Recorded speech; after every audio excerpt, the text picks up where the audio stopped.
안녕하세요. 김상순TV 편집팀입니다. 차이나제이 뉴스 390번째는 곳곳에 가을 폭설? 65년 만에 찾아온 홍콩 바다 용오름, 정말 이상해진 중국의 이상기후 편입니다.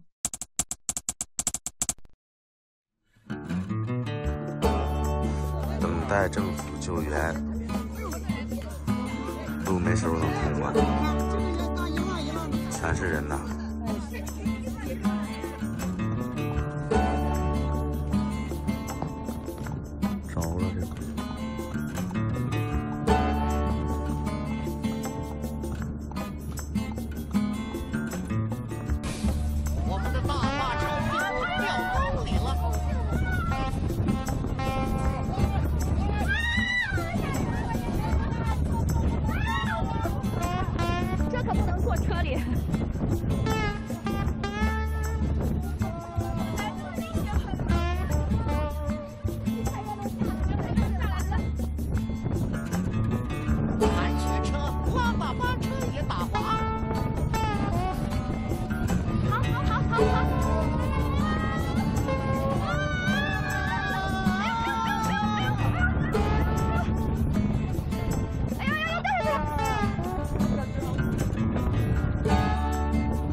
这雪呀，越下越大了，怎么整？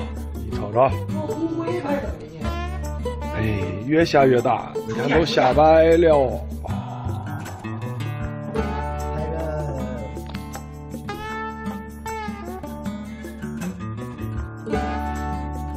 看我们这儿，我说昨天下雪了，有人还不信呢，说是去年的视频，这就是今年的。看看昨天下的雪啊，今天还没。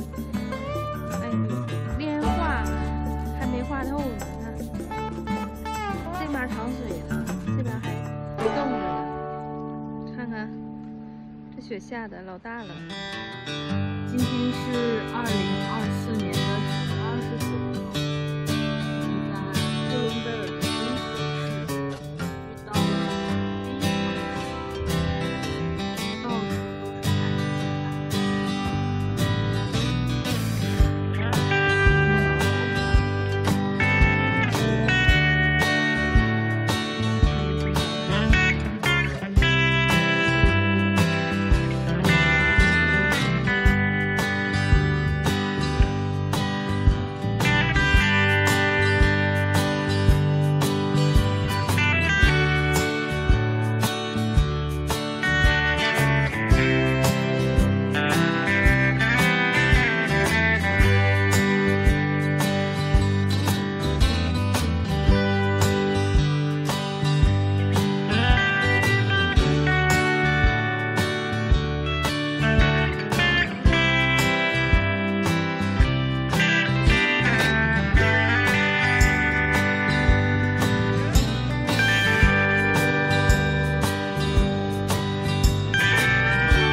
올해는 정말 1년 내내 신기한 이상기후가 중국에 나타나고 있습니다. 중부와 북부는 장기 폭염과 가뭄 피해를 겪다가 홍수 침수로 더 큰 피해를 입었고 이제 가을이 막 시작되나 했더니 바로 폭설이라니요. 가을 폭설, 낯설지만 새로운 신조어가 되었습니다. 올해 차이나 제일 뉴스 아직도 계속됩니다. 시청해주셔서 감사합니다.